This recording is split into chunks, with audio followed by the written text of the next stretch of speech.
Hello guys, आप लोग कैसे हैं और आप लोगों की पढ़ाई कैसी चल रही है। आशा करती हूँ कि आप लोग पढ़ाई अच्छे से करते होंगे।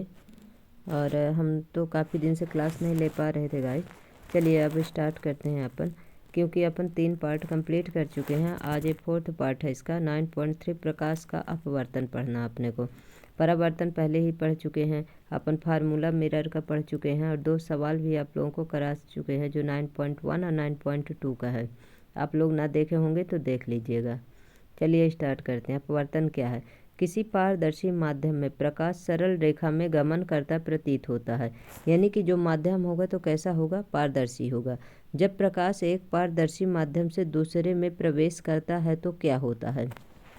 जब प्रकाश क्या होता है कि एक माध्यम से दूसरे माध्यम में, मतलब जैसे वायु से आपको मान लीजिए कि कांच में जाएगा, यानी कि रेयर से डेंसर मीडियम में जाएगा तो क्या होगा। जब डेंसर में जाएगा तो क्या होती है, जो प्रकाश की किरण होती है तो अभिलंब की ओर झुक जाती है। और अगर डेंसर से रेयर में जाएगी तो क्या होगा, अभिलंब से दूर हटेगी। क्या यह अब भी सरल रेखा में चलता है या अपनी दिशा बदलता है। हम अपने दिन प्रतिदिन के कुछ अनुभवों को दोहराएंगे। आपने देखा होगा कि पानी से भरे किसी टैंक अथवा ताल या पोखर की तली उठी हुई प्रतीत होती है। इसी प्रकार जब कोई मोटा कांच का स्लैब या सिल्ली किसी मुद्रित सामग्री पर रखा जाता है तो कांच के स्लैब के ऊपर से देखने पर अक्षर कैसे लगते हैं आपको, उठे हुए प्रतीत लगेंगे, उठे हुए प्रतीत होते हैं। ऐसा क्यों होता है, तो ये होता है अपवर्तन के कारण। प्रकाश का क्या होता है, अपवर्तन होता है। क्या आपने किसी कांच के बर्तन में रखे पानी में किसी पेंसिल को आंशिक रूप से डूबे देखा है। ये तो प्रैक्टिकल आप अपने घर में कर सकते हैं। कांच की ग्लास होगी तो उसमें पेंसिल डाल के देखिएगा किस प्रकार से लगता है। कि आपका रेयर से जब डेंसर में जाएगा तो पेंसिल कैसे लगेगी आपको, मतलब जैसे अभिलंब की ओर झुकेगी और थोड़ा सा उठा हुआ लगेगा। तल जो है तो कैसे लगेगा, ऐसे ऊपर को जैसे उठा हुआ हो, मतलब कि जो उसकी निश्चित दूरी है उससे थोड़ा सा ऊपर दिखेगा वो। ये किसके कारण होगा, अपवर्तन के कारण होगा। यह वायु तथा पानी के अंतर पृष्ठ पर अर्थात पानी की ऊपरी सतह पर टेढ़ी प्रतीत होती है।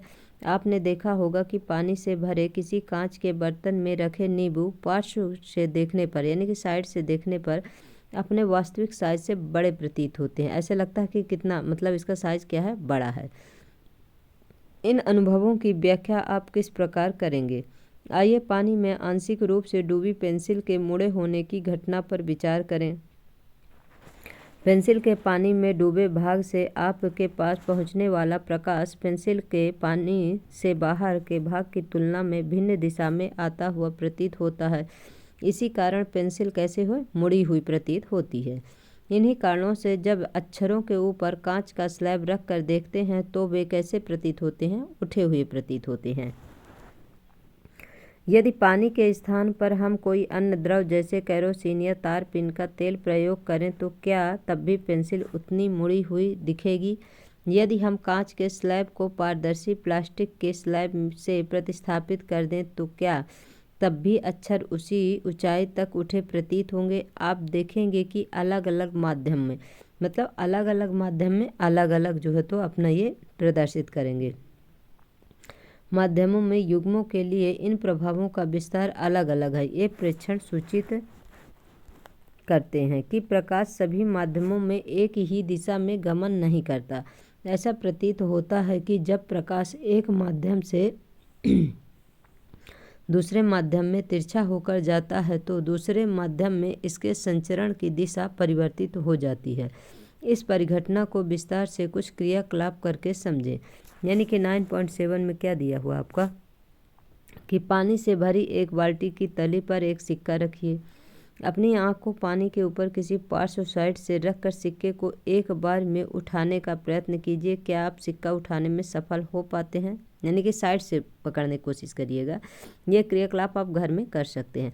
इस क्रियाकलाप को दोहराइए। आप इसे एक बार में करने में क्यों सफल नहीं हो पाए थे। अपने मित्रों से इसे करने के लिए कहिए और उनके साथ अपने अनुभव की तुलना कीजिए। तो ये देखिए, ये भी क्या है, ये भी अपवर्तन के कारण होता है। यानी कि जिस जगह पर आपको दिखाई देगा वो वास्तविक उसी जगह पर नहीं, मतलब उस जगह पर नहीं रखता, क्योंकि अपवर्तन के कारण थोड़ा सा एक तो तली से उठा हुआ दिखाई देगा, और जब साइड से देखेंगे तो आपको लगेगा कि यहीं पर है। जैसे आपके घर में अगर टंकी हो सीमेंट की, तो देखिए आपका फुल टंकी पानी भरा हो तो उसमें देखिए ऐसा लगेगा टंकी उतनी गहरी नहीं है जितनी वास्तविक में गहरी रहती है। जबकि उसमें जब आप जैसे अंदर किसी चीज़ से पानी निकालिए तो ऐसा लगेगा कि वाकई में ये ज़्यादा गहरा है, मतलब जितना आपको दिखाई देता है उससे जो है तो ज़्यादा गहरा रहता है। ये सब किस कारण से होता है? अपवर्तन के कारण होता है। फिर क्रियाकलाप 9.8 में क्या है? किसी मेज पर एक बड़ा उथला कटोरा रखकर उसकी तली में एक सिक्का रखिए। कटोरे को धीरे धीरे दूर हटाइए। जब सिक्का ठीक दिखाई देना बंद हो जाए तो रुक जाइए। अपने मित्र से सिक्के को विक्षुब्ध किए बगैर कटोरे में पानी डालने को कहिए।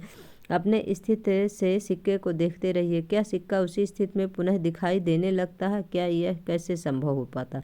देखिए, जब पानी नहीं डालेंगे तो क्या होगा? जो वास्तविक स्थिति है जो उसमें दिखेगा, और जब पानी डाल देंगे तो क्या हो जाएगा? वास्तविक स्थिति से थोड़ा ऊपर दिखेगा। इसीलिए जो है तो वो अपने जो है तो पुनः उसी स्थिति में नहीं रहेगा, क्योंकि थोड़ा सा वो कैसे हो जाएगा? ऊपर दिखने लगेगा। ये भी क्रिया क्या है? आपका अपवर्तन की घटना है।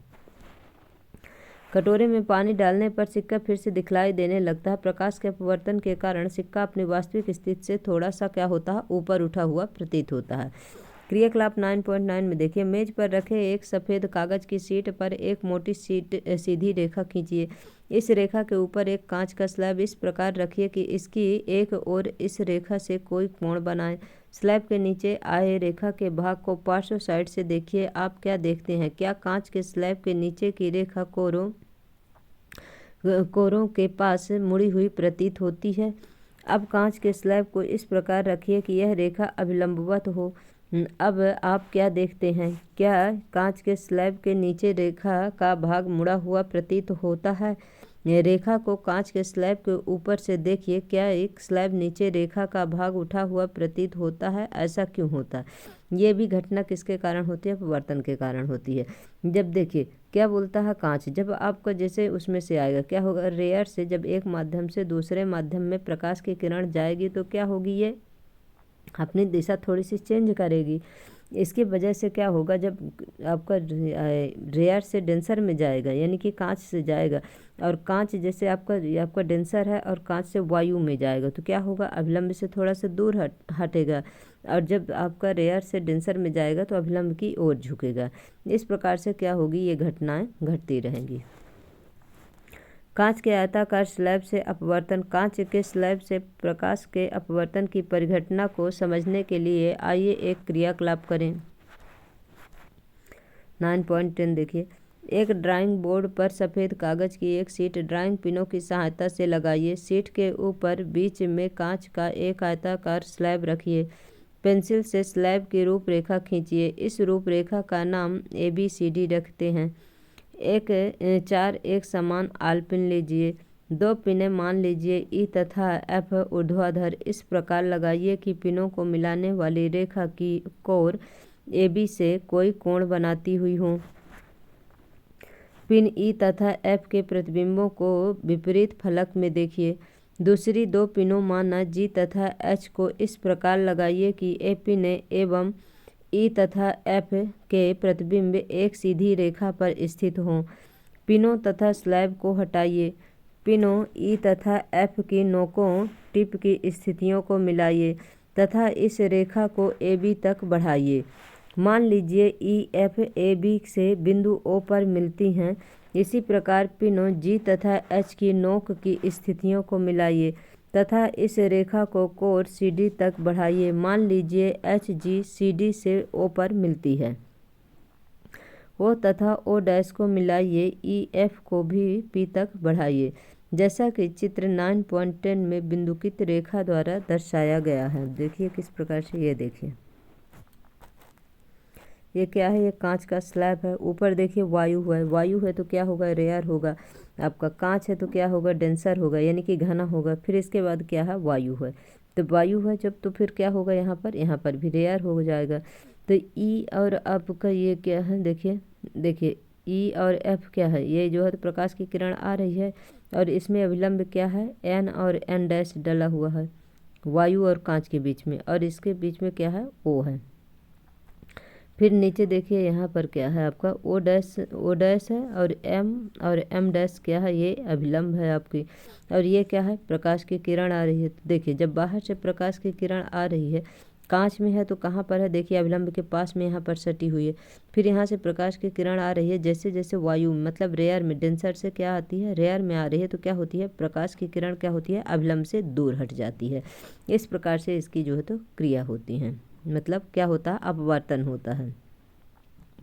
इस क्रियाकलाप में आप नोट करेंगे कि प्रकाश किरण ने अपनी दिशा बिंदुओं ओ तथा ओ पर परिवर्तित की हैं। देखिए यहाँ जब फर्स्ट वाला ओ है तो उसमें क्या है, अभिलंब के पास में सटी हुई है जो प्रकाश की किरण है, और ओ डैश में देखिए क्या क्या है, यहाँ से अभिलंब से दूर हट रही है। दोनों पारदर्शी माध्यमों को पृथक करने वाले पृष्ठों पर स्थित ए बी के बिंदु ओ पर एक अभिलंब एन और एन डैश है, ऊपर जो है तो एन और एन डैश खींचिए, तथा दूसरा अभिलंब क्या है आपका, एम और एम डैश है। सी डी के बिंदु ओ पर खींचिए, सी और डी जो है तो बिंदु पर क्या करना है, सी डी बिंदु पर ओ खींचिए,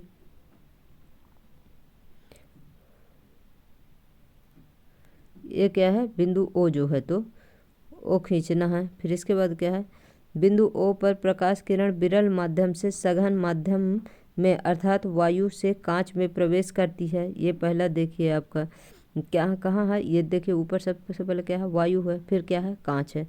कांच में जब आती है तो क्या होता है आपका, पृथक करने पर पृष्ठों पर स्थित है ए बी बिंदु ओ पर अभिलंब एन और एन डैश खींचिए, तथा दूसरा अभिलंब एम और एम डैश सी डी के बिंदु ओ पर खींचिए। बिंदु ओ पर प्रकाश की किरण विरल माध्यम से सघन माध्यम में अर्थात वायु से कांच में प्रवेश करती है, फर्स्ट में, ठीक है ना। नोट कीजिए कि प्रकाश की किरण अभिलंब की ओर झुक जाती है। ये एन और एन डैश में क्या होता है, प्रकाश की किरण किसके झुकती है, अभिलंब की ओर झुक जाती है। ओ डैश पर, यहाँ नीचे देखिए ओ डैश पर जो है आपका क्या होता है, प्रकाश की किरण ने कांच से वायु में अर्थात सघन माध्यम से विरल माध्यम में प्रवेश किया जाता है, तो प्रकाश की किरण अभिलंब से दूर हटती है। ये देखिए ओ डैश में क्या हो रहा है आपका, प्रकाश अभिलंब जो है तो अभिलंब से क्या होती है, प्रकाश की किरण दूर हट रही है, क्योंकि यहाँ क्या है, रेयर है, विरल माध्यम है, अभिलंब से दूर मुड़ जाती है। दोनों अपवर्तनांक सतहों ए बी तथा सी डी, यानी कि जो आपका ए बी और सी डी स्लैब है पर आयताकार कोण तथा अपवर्तन कोण के मानों की तुलना कीजिए। अब दोनों कोण की तुलना करना है। चित्र 9.10 की सतह ए बी पर एक किरण ईपी तिरछी आपतित होती है। ये ईपी जो ये किरण है तो क्या होती है, तिरछी आपतित होती है। ये देखिए जो डैश डैश करके बना हुआ है, ईपी जो किरण है तिरछी आपतित होती है, जिसे आपतित किरण कहते हैं। ओ और ओ डैश क्या हो, ओ और ओ डैश क्या है आपका, अपवर्तित किरण है, जो अभिलंब के पास में जो दिखाई दे रही है किरण है। ओ एच निर्गत किरण है। आप देख सकते हैं कि निर्गत किरण आपतित किरण की दिशा के समांतर हैं। ऐसा क्यों होता है, आयताकार कांच के स्लैब के विपरीत फलकों ए बी वायु कांच अंतरापृष्ठ तथा सी डी कांच वायु अंतरापृष्ठ पर प्रकाश किरण के मुड़ने का परिमाण है, परिमाण समान तथा विपरीत है। इसी कारण से निर्गत किरण आपतित किरण के समांतर निकलती हैं, तथापि प्रकाश की किरण में थोड़ा सा पार्श्विक विस्थापन होता है। यदि प्रकाश किरण दो माध्यमों के अंतरापृष्ठ पर अभिलंबवत आपतित हो तब क्या होगा, स्वयं करके ज्ञात कीजिए। अब आप प्रकाश के अपवर्तन से परिचित हैं। अपवर्तन प्रकाश के एक पारदर्शी माध्यम से दूसरे में प्रवेश करने पर प्रकाश की चाल में क्या होता है, परिवर्तन होता है, चेंज होता है, परिवर्तन के कारण होता है। प्रयोग दर्शाते हैं कि प्रकाश का अपवर्तन निश्चित नियमों के आधार पर होता है। अब अपवर्तन का नियम देखिए और इसे जो है तो अपने कॉपी में नोटबुक में नोट करिए। फर्स्ट पॉइंट क्या कहता है कि आपतित किरण अपवर्तित किरण तथा दोनों माध्यमों को पृथक करने वाले पृष्ठ के आपतन बिंदु पर अभिलंब सभी एक ही तल में होते हैं। यानी कि अब जो आपकी आपतित किरण है आने वाली, अपवर्तित किरण जो है, तथा दोनों माध्यमों को पृथक करने वाले पृष्ठ के आपतन, यानी कि जो दोनों माध्यम को, जो आपका डेंसर और रेयर है, दोनों माध्यमों को करते हैं पृथक करने वाले बिंदु जो हैं सभी किस में होते हैं, एक ही तल पर होते हैं।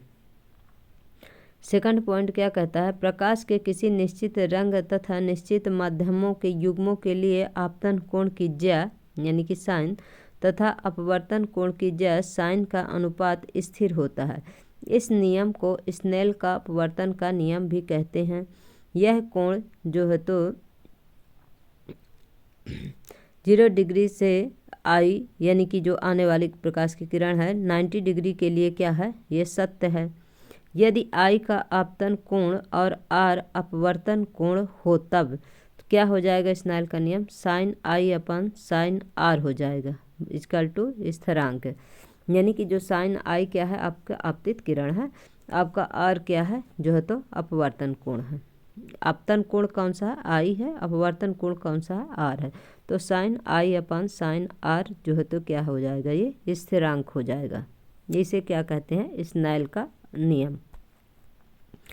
इस स्थिरांक के मान को दूसरे माध्यम का पहले माध्यम के सापेक्ष अपवर्तनांक या रिफ्लेक्टिव इंडेक्स कहते हैं। आइए अपवर्तनांक के बारे में कुछ विस्तार से अध्ययन करें। अब 9.32 अपवर्तनांक क्या है, देखिए आप पहले ही अध्ययन कर चुके हैं कि जब प्रकाश की किरण तिरछी गमन करती हुई एक पारदर्शी माध्यम से दूसरे में प्रवेश करती है तो यह दूसरे माध्यम में अपनी दिशा परिवर्तित कर लेती है। यानी कि मीडियम उसका चेंज होगा तो उसकी दिशा भी चेंज होगी। किसी दिए हुए माध्यमों के युग्मों के लिए होने वाले दिशा परिवर्तन के विस्तार को अपवर्तनांक के रूप में भी व्यक्त किया जा सकता है, जो समीकरण 9.4 में दाएं पक्ष में प्रकट होने वाला स्थिरांक है। अपवर्तनांक को एक महत्वपूर्ण भौतिक राशि विभिन्न माध्यमों में प्रकाश के संचरण की आपेक्षिक चाल के से संबंध किया जा सकता है। यह देखा गया है कि विभिन्न माध्यमों में प्रकाश की अलग अलग चालों से संचरित होता है। निर्वात में प्रकाश की चाल कितना होती है, 3 × 10⁸ मीटर पर सेकंड चाल से चलता है। इसे आप नोट कर लीजिएगा कि प्रकाश की चाल किससे चलता है, 3 × 10⁸ मीटर पर सेकंड की चाल से चलता है, जो कि प्रकाश की किसी भी माध्यम में हो सकने वाले द्रुततम चाल है। वायु में प्रकाश की चाल निर्वात की अपेक्षा थोड़ी ही कम होती है। कांच या पानी में यह यथेष्ट रूप से घट जाती है। दो माध्यमों के युग्म के लिए अपवर्तनांक का मान दोनों माध्यमों में प्रकाश की चाल पर निर्भर है, जैसा कि दिया गया है। चित्र 9.11 में दर्शाए के अनुसार एक प्रकाश की किरण पर विचार करें जो माध्यम फर्स्ट से माध्यम 2 में प्रवेश कर रही है। मान लीजिए कि प्रकाश की चाल माध्यम फर्स्ट में v1 तथा माध्यम 2 में v2 है।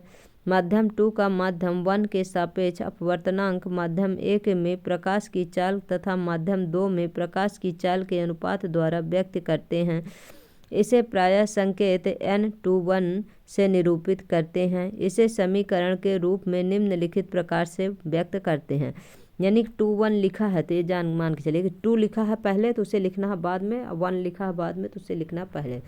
तो n के सापेक्ष 2 1 यानी कि माध्यम फर्स्ट के में प्रकाश की चाल बटे माध्यम 2 में प्रकाश की चाल,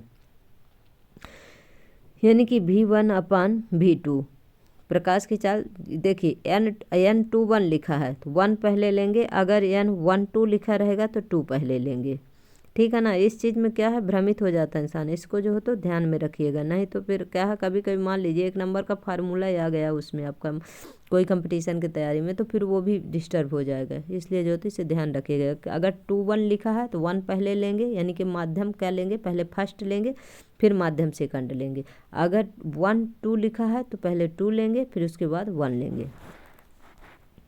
इसी तर्क से माध्यम फर्स्ट का माध्यम 2 के सापेक्ष अपवर्तनांक n12 से निरूपित करते हैं और इसे व्यक्त किया जाता है।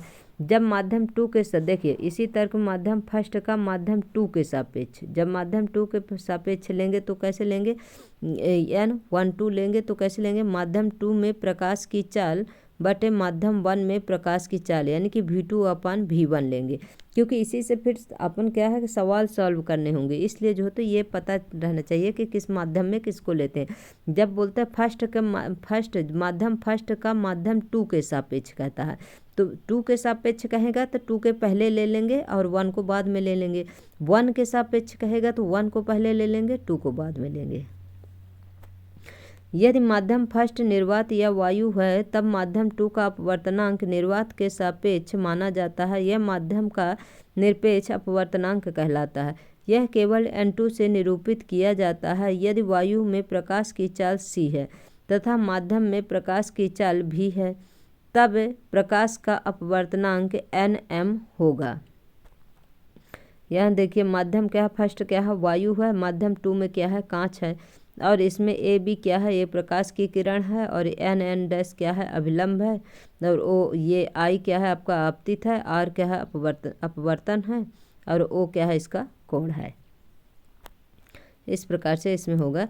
तो फिर क्या कहता है, एन एम होगा जब भी, तो एन एम होगा तो वायु में फर्स्ट माध्यम फर्स्ट क्या दिया है, वायु दिया हुआ, तो वायु में प्रकाश की चाल को किससे दर्शाते हैं, सी से दर्शाते हैं, तथा माध्यम में जो ये माध्यम है कांच है तो इसमें इससे प्रकाश की चाल किससे दर्शाएंगे, भी से दर्शाएंगे। इस चीज़ को ध्यान रखिएगा कि जब वायु में प्रकाश की चाल होगी तो उसे सी से डिनोट करेंगे, और जब आपका माध्यम में होगा, आपका कोई भी माध्यम होगा तो उसमें क्या होगा, आपका भी से दर्शाएंगे।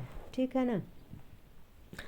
माध्यम का निरपेक्ष अपवर्तनांक केवल अपवर्तनांक कहलाता है। सारणी 9.3 में अनेक माध्यमों के अपवर्तनांक दिए गए हैं। सारणी से आपको ज्ञात होगा कि जल का अपवर्तनांक NW यानी कि NW यानी क्या है, वाटर का अपवर्तनांक कितना है, 1.33 है। गाइस कुछ अपवर्तनांक ऐसे हैं कि इनको आप नोट कर लीजिएगा और इन्हें जो है ध्यान रखिएगा, क्योंकि मान लीजिए आपको सवाल दिया है, अगर अपवर्तनांक नहीं दिया है, वहाँ पर जल दिया है, क्राउन कांच दिया है, इस प्रकार से, तो आपको क्या है, इनका जो है अपवर्तनांक पता होगा तो आप लोग तुरंत क्वेश्चन सॉल्व कर लेंगे। तो आपको वाटर का अपवर्तनांक कितना है, 1.33 है। इसका अर्थ है कि वायु में प्रकाश का वेग तथा जल में प्रकाश के वेग का अनुपात कितना है, 1.33 है। इसी प्रकार क्राउन कांच का अपवर्तनांक कितना है, 1.52 होता है। ऐसे आंकड़े अनेक स्थानों पर उपयोगी हैं। तो W जो है तो वाटर के लिए है, और G जो है तो क्या है, ग्लास के लिए है। तथापि आपको इन आंकड़ों को कंठस्थ करने की आवश्यकता नहीं है। जैसे जैसे आप पढ़ते जाएंगे तो धीरे धीरे क्या होगा, ये याद होते चले जाएंगे। देखिए अब सारणी 9.3 में कुछ द्रव्यात्मक माध्यमों के निरपेक्ष अपवर्तनांक दिए हुए हैं। देखिए इनमें से ये अपवर्तनांक जो दिए हैं तो इनको क्या करना है, आपको एक नोटबुक में जो है नोट कर लेना, नहीं एक पेज रखिए और उसमें लिख के और जहाँ आप लेटते हो वहीं पर चिपका लीजिए। क्या है, 2 से 4 बार जब सोते जागते आप देखेंगे, रात में सोते समय, सुबह उठ के जागते समय, तो आपको कुछ चीज़ें याद हो जाएंगी। जैसे वायु है, बर्फ़ है, जल का है आपका, और आपका इसका किसका, क्राउन कांच का है। इनका जो है तो कम से कम तो बनना ही चाहिए, क्योंकि ये जो है तो बेसिक चीज़ है। वायु में अपवर्तनांक कितना है, 1.003 है। बर्फ का कितना है, 1.31 है। जल का कितना है, 1.33 है। अल्कोहल का 1.36 है। कैरोसिन का 1.44 है। फिर संगलित क्वार्टज का कितना है, 1.46 है। तारपीन का तेल का कितना है, 1.47 है। बेंजीन का कितना है, 1.50 है। क्राउन कांच का कितना है, 1.52 है। कनाडा या बाल्सम का कितना है, 1.53 है। खनिज नमक का कितना है, 1.54 है। कार्बन डाइसल्फाइड का कितना है, 1.63 है। सघन प्लेट कांच का कितना है, 1.65 है। रूबी या माणिक्य का कितना है, 1.71 है। नीलम का कितना है, 1.77 है। हीरा का कितना है, 2.42 है। सबसे ज़्यादा किसका है, आपका हीरा का है। देखिए इसको भी आप लोग ध्यान रखिएगा, हीरा का कितना है अपवर्तनांक, 2.42 है, सबसे ज़्यादा है। सारणी 9.3 से नोट कीजिए कि यह आवश्यक नहीं है कि प्रकाशिक सघन माध्यम का द्रव्यमान घनत्व भी अधिक हो। उदाहरण के लिए कैरोसिन, जिसका अपवर्तनांक जल से अधिक है, जल की अपेक्षा प्रकाशिक सघन है, यद्यपि इसका द्रव्यमान घनत्व जल से क्या है, कम है। यह भी जानिए। अब इसे देखिए क्या, किसी माध्यम की प्रकाश को अपवर्तित करने की क्षमता को इसके प्रकाशिक घनत्व के द्वारा व्यक्त किया जा सकता है। प्रकाशिक घनत्व का एक निश्चित संप्रथार्थ होता है, यह द्रव्यमान घनत्व के समान नहीं है। इस अध्याय में हम विरल माध्यम तथा सघन माध्यम शब्दों का प्रयोग कर रहे हैं। वास्तव में इनका अर्थ क्रमशः क्या है? प्रकाशिक विरल माध्यम तथा प्रकाशिक सघन माध्यम। हम कह सकते हैं कि कोई माध्यम दूसरे माध्यम की अपेक्षा प्रकाशिक सघन है। दो माध्यमों की तुलना करते समय अधिक अपवर्तनांक वाला माध्यम दूसरे की अपेक्षा प्रकाशिक सघन है। दूसरा कम अपवर्तनांक वाला माध्यम प्रकाशिक विरल माध्यम है। विरल माध्यम में प्रकाश की चाल सघन माध्यम की अपेक्षा अधिक होती है तथा अतः विरल माध्यम में सघन माध्यम में गमन करने वाली प्रकाश की किरण सीधी हो जाती है तथा अभिलंब की ओर झुक जाती है। जब ये सघन माध्यम से विरल माध्यम में गमन करती है तो इसकी चाल क्या होती है? बढ़ जाती है और यह क्या होता है? अभिलंब से दूर हो जाता है। कहने का मतलब यही है इसमें कि जो है तो आपका जो है तो डेंसर और आपका जो है तो रेयर मीडियम दो होंगे, और जब आपका जब डेंसर होगा तो अभिलंब की ओर झुकेगा, और जब आपका रेयर होगा तो डेंसर से अभिलंब से क्या होगा? आपका दूर हटेगा। गाइज आप लोग हमें सपोर्ट करिए, आप लोग हमारे क्लास को लाइक करिए, शेयर करिए, सब्सक्राइब करिए, क्योंकि बहुत मेहनत लगती है गाइज। क्या होता है कि जब इसे वीडियो को बनाने में ना पूरा 100% अपना देना पड़ता है, तभी कोई भी चीज़ रीडिंग ऐसी नहीं होती गाइज, बहुत मेहनत करनी पड़ती है। इसलिए जो है तो कई बार हमें इसे पढ़ना होता है, फिर आप लोगों के लिए वीडियो बनाना होता है। इसलिए जो है तो आप लोग जो है तो हमारे क्लास को लाइक करिए, शेयर करिए और हमें सपोर्ट करिए, सब्सक्राइब करिए, अपने दोस्तों में शेयर करिए, बेल आइकन जरूर प्रेस कर लीजिएगा जिससे आप लोगों को नोटिफिकेशन मिलता रहे। अब इसके आगे का वीडियो ये लेंस वाला जो है तो क्या है, एक साथ पढ़ा देंगे थोड़ा समझ में कम आएगा, इसलिए जो है तो लेंस जो है तो आप लोगों को गोलीय लेंसों का अपवर्तन जो है तो नेक्स्ट पार्ट में कल इसको कंप्लीट करवा दूंगी और इसके बाद इसके क्वेश्चन आंसर करवाऊंगी। गाइज आप लोगों को जो है तो कोई सवाल हो तो आप लोग कमेंट बॉक्स में कमेंट कर सकते हैं। Thank you so much guys.